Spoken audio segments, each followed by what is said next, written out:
জামালপুরে পুলিশের স্থাপিত চেকপোস্টে মর্মান্তিক সড়ক দুর্ঘটনায় প্রাণ হারিয়েছে মোটরসাইকেল আরোহী বাবা ও ছেলে। শুক্রবার ২০ ফেব্রুয়ারি দুপুর 1:20 শেরপুর ব্রিজ এলাকার দক্ষিণ পাশে এ দুর্ঘটনা ঘটে।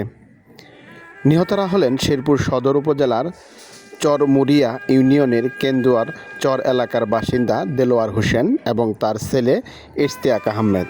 স্থানীয় সূত্রে জানা যায়, জুমার নামাজের সময় ওই এলাকায় দায়িত্ব পালন করছিলেন পুলিশ সদস্যরা। এই সময় শেরপুরগামী একটি ট্রাককে থামানোর সংকেত দেয় পুলিশ।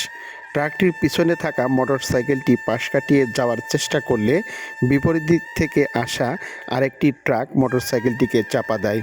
ঘটনাস্থলেই বাবা ছেলের মর্মান্তিক মৃত্যু হয়, তবে তাদের সঙ্গে থাকা এক শিশু অলৌকিকভাবে প্রাণে রক্ষা পায়।